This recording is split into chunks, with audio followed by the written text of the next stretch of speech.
Now, I want to move to make a small comment with respect to what people see when they enter the site at Lysios.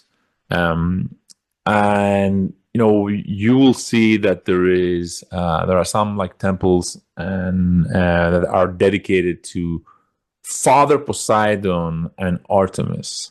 That's like literally before the Roman Propylaea. So the question is, why are they there, and what is the symbolism related to it? So, different researchers have different interpretations about this. Maria Maragou, in her noteworthy book about the Lysian Mysteries, which has been translated to English, by the way, if you want to check it out, mentions that it deals with a reference to a potential myth around Poseidon being the father of Artemis with Demeter. But I take a different view with respect to this. I believe the reason why he's called Father Poseidon is because Poseidon was the father of Eumolpos. And as you know, the main family that consisted of the Hierophants in Eleusis were the Eumolpidae. And I think this is why Poseidon is like named as a father there. But from a symbolic point of view, and this is, I think, where things tend to get interesting, one may ask, like, why is Poseidon and Artemis there, right? So here's basically one take of mine with respect to that. So as you probably know, in Eleusis, one of the most important aspects of symbolism have to do with, of course, wheat.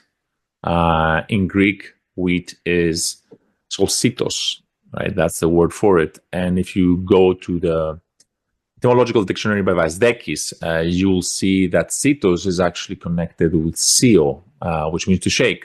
Now, this is interesting because, of course, as we know, Poseidon is called the earth shaker. And of course, Demeter is connected with the earth since she symbolizes the vitality and connected with agriculture. So in some ways, we're at Demeter's site, which is connected to the earth. And here you have Poseidon, who shakes the earth, right? And its products, one could say. So the shaking has to do with the process of making bread.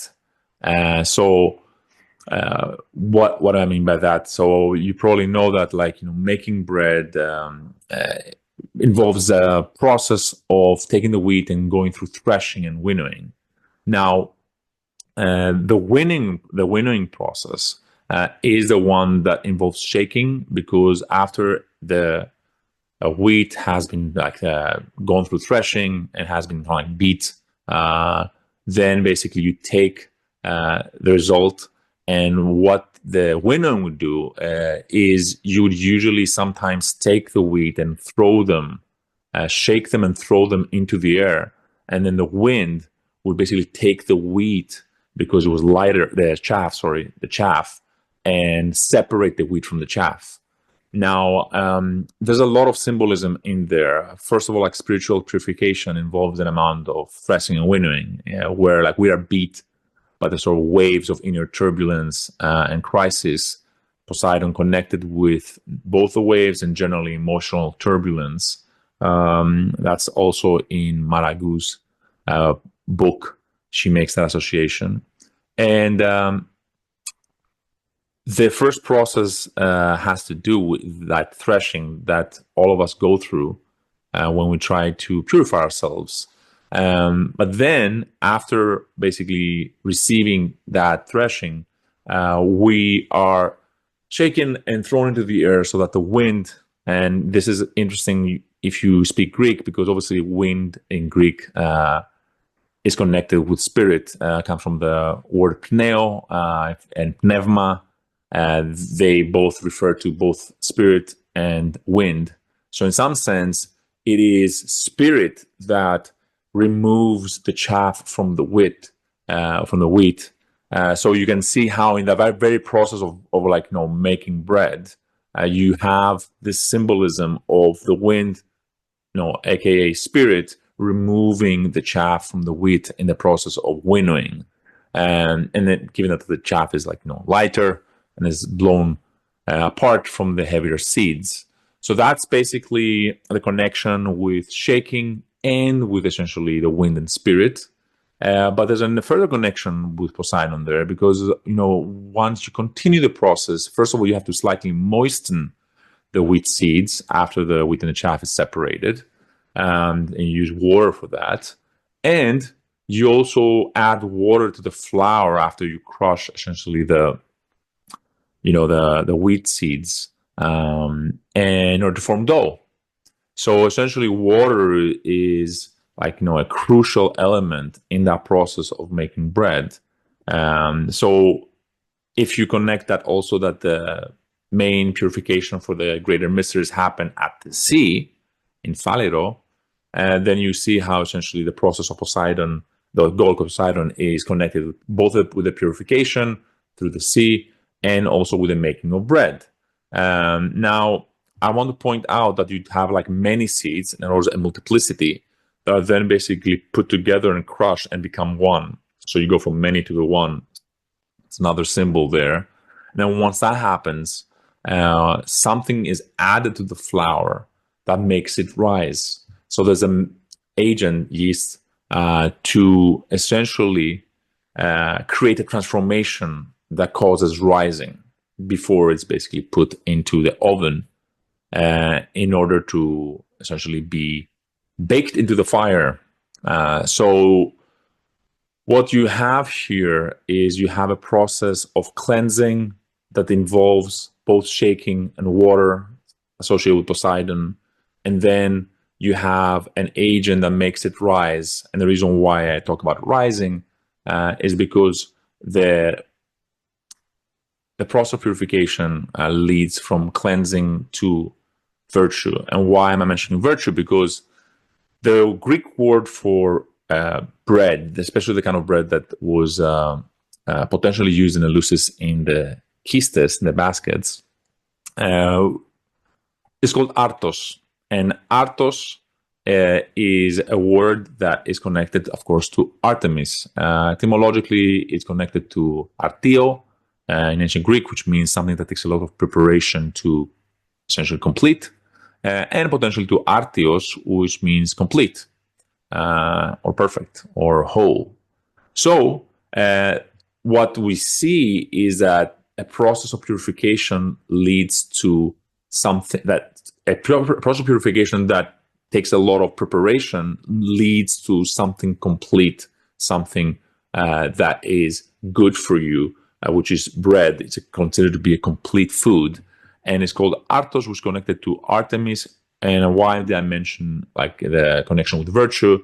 Because in Cratylus of Plato, her name through etymology is suggested to mean the deep knower of virtue, aretis istor. You can find that in Plato's Cratylus. So essentially, what I'm trying to say is that those two temples are there because you have to first be purified and cleansed in order to become virtuous. And it's not a surprise that the sacrifice that is sacrificed there, the kind of sacrifice, is a pig, which is associated with the emotive, appetitive part of our soul. So that essentially sacrifice is symbolic that you have to sacrifice, that lower part of yourself in service to something higher. I've read that these sacrifices, after the sacrifice happened, which happened, I think, they were burned, the remains were put with seeds and then buried into the ground, which is essentially another sort of reference to Demeter, where the cycle of birth and rebirth is even basically accorded to the sacrificial animal.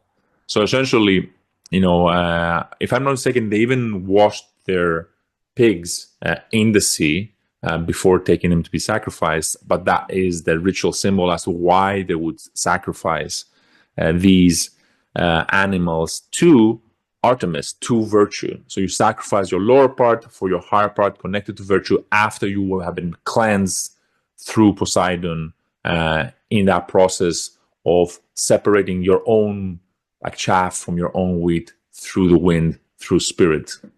And that is a prerequisite for even entering the Propylaea. So that those two temples happen to be before the Propylaea. So what is being, I think, communicated to us is that in order for you to be ready for initiation, you need to essentially have purified yourself, and you need to have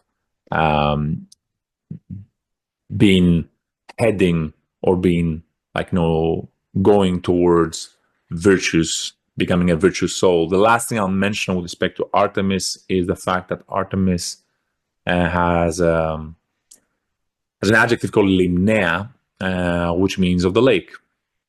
Now, why does she have that? Because as Poseidon is associated with waves and inner emotional turbulence, I will remind that Odysseus, throughout his whole journey to return to Ithaca, is basically hounded by Poseidon. The symbol there being that you have to purify yourself and your own emotions in order to actually get to the island of the light, the Phaeakis, right? Phaeakis from Phaos, which means light. So, and back to Ithaca after that. So what is relevant here is that once you have done that and you have managed to pacify your inner waves. Now in Greek, a wave is called, or wavy, basically sea, turbulent sea, is trikimia, which essentially has the word three and wave. Trikimia, kima is wave. I think that might be a reference to the three parts of the soul, and how essentially when you are in inner turbulence, those three parts are in inner turbulence, right? And what you're supposed to do is you're supposed to essentially put them in right order and turn a wavy sea into a lake. And once that happens, only then can you see deep into yourself, and only then can the light that is reflected from the one can be accurately reflected on that still lake that you become through virtue. So essentially there is a precondition for you to become calm if the light of the one is to be accurately reflected in your heart. So that, I think, is another indication of why Artemis is there and why she has this adjective.